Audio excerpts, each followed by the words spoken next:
Hi, my loves. Welcome back to my YouTube channel. So, for those who don't know, the name of this YouTube channel is yours truly, Omosede. So, in case like some people have asked, if I don't send the link, you can just type Omosede and then my channel auto pop up. Anyway, the content to be shared on this channel is arts, wit, and films. So today I'm going to be sharing a little bit of wit with you. And the title of today's episode or conversation is Name, the value of your name, which is the reason why I had to introduce the name of the YouTube channel. So, the reason why I chose to leave my YouTube channel as my name, just simply no added extras. And it's the same thing I do when I write books or I produce films. I just put only my name because I feel like that name, Omosede, is the only thing that I actually do own because my surname, obviously, I will get married and it will change over time. And then, truthfully, Thelma is not even really my name. For those who know, know. But I'll tell you a background story of how I got that name or how people started calling me Thelma. So, growing up, I had just my surname and my actual name, which is Omosede. And I think that's the best gift my grandfather, God bless his soul, gave to me because my mom told me it was my grandfather that named me Omosede. So then I schooled in Lagos for the first most part of my life anyway. So when I was moving to Benin, which is kind of a stupid logic, in Lagos, when I was school, like in primary school, secondary school, everybody called me Omosede, Ede for short. But most Yoruba people like had issues pronouncing the name, even like Igbo and other tribes. So that was when I was actually supposed to have gotten an English name right. But nope. When I was moving to Benin to come and continue schooling, was when I decided that I needed an English name because people were having trouble pronouncing my traditional name. By the way, Omosede is an original name from Benin culture or Benin City, Edo State. So yeah, and Benin for those who don't know from Nigeria also.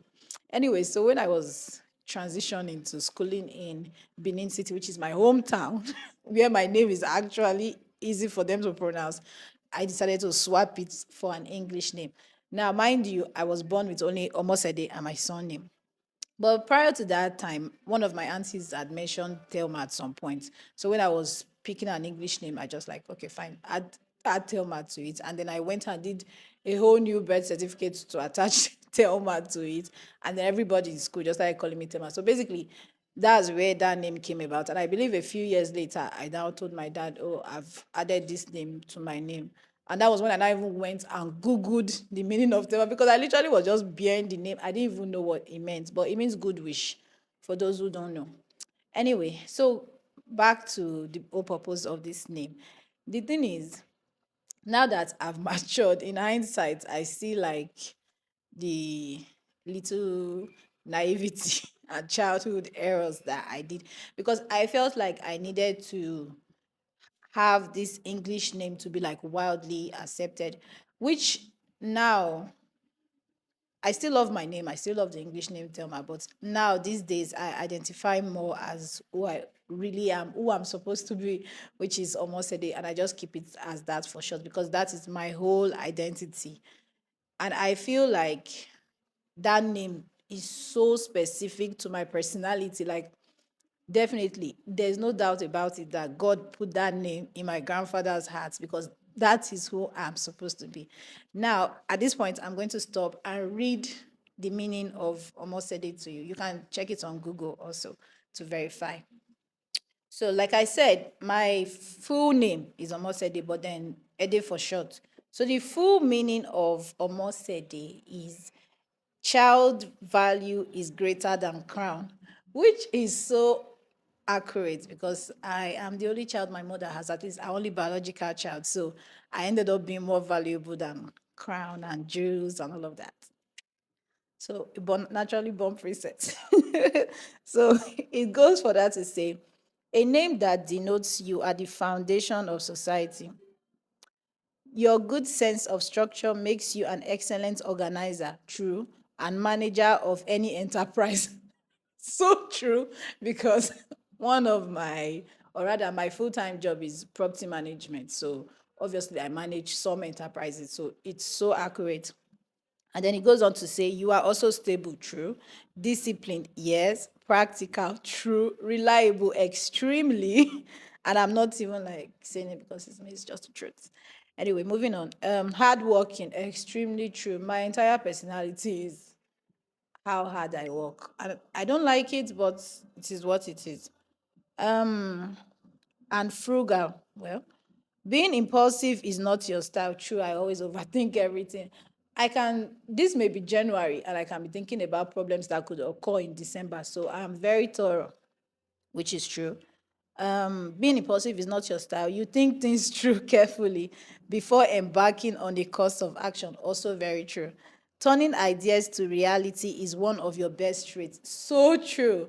So it couldn't have like defined me. And this is not my words. This is what you get on Google. And then when you go to all those like name pages, those are like the definitions and characteristics. And I remember when I saw this, I came across this, I believe this was 2022, and I saved it and I was like, oh my gosh, like did the person that write this, does that person know me? Is this like a spy? Because it was so accurate and so like very detailed. There was no one single lie written there. So it's now kind of made me like reflect and think like, why was I running away from this name all these years ago? Like all this while I was just trying to like stick to my English name. I think now that I've embraced my true name so much, when people now call me Tewa, it now feels a bit awkward and off because I'm like, who's that? Who is she? Who's she? I mean, it's still me. I'm a good wish come true, but like Omosede is so specific and it's so defining.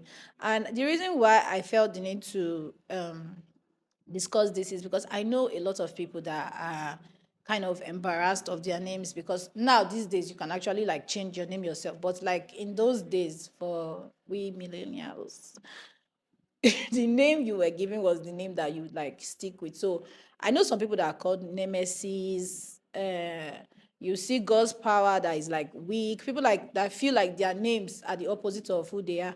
And I remember like in primary school when I was like disturbing my mom, I was like, I really want an English name. Everybody keeps destroying my name because the short form of my name is Ede. And in Yoruba, most Yoruba people say Ede, and Ede means crayfish. And my best friend's name at the time was Perpetua, and then they used to call her Pepe. So when both of us would be walking, they would just be like Ede and Pepe, like crayfish and Pepe, Pepe are moving. So it used to be so embarrassing. I was like, oh, I really need an English name. And my mom was like, okay, fine, you know what?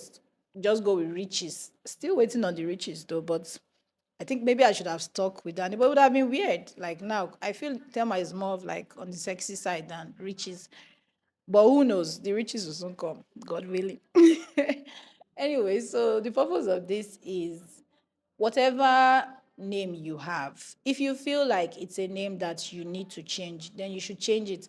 But first of all, you need to identify with self, you need to accept who you are, and then look for a name that aligns with that. Because at the end of the day, as they say in the book of life, this is from a spiritual aspect. God has predestined each and every one of us. He already knows where we'll be at which time. He already knew that on this day I would be doing this video, right? And that was why he put that name in my grandfather's heart to give to me because it's a name that completely engulfs who I am as a person.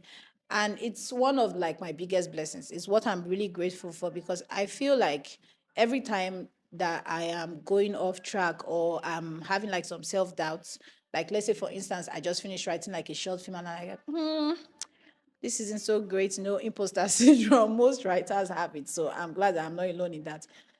And then I write my name, like when I'm signing off and I put my name, it just kind of, I don't know, it's just an unexplainable feeling, but it makes me feel like really good. I'm like, this girl, like, I can't let this person down, which is me.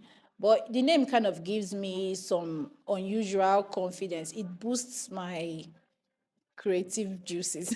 I don't know how to explain it or if what I'm saying makes sense. But for those that get it, they get it. So what I'm saying in essence is whatever you are called, if it's a great name, stick with it. If it's a name you are not particularly proud of, or you don't feel like it's a name that defines you, then you can change it. It's your life, it's your choice. But whatever name you choose to be called, or whatever name you tell people to call you, then that name should be what defines you, and you should try and walk in the light of the meaning of that name. Like you can't be called God's, you cannot be called mercy, let's say mercy, and be merciless. So try not to betray your spirit, your soul, and who you are at your core. Because believe it or not, whatever you are called has some sort of connection to your destiny ties. So you don't want to end up looking back few years from now and seeing like, oh, I've disappointed myself, because you can betray others, you can disappoint others, but when you betray and you disappoint yourself, is the biggest heartbreak you could ever experience. So I hope you learned a little thing from today's video. Oh, please, I forgot to say last time, please like, share, subscribe so that we can grow our community and I can do more videos like this and also release some films soon. Love you. Have a good day. Bye.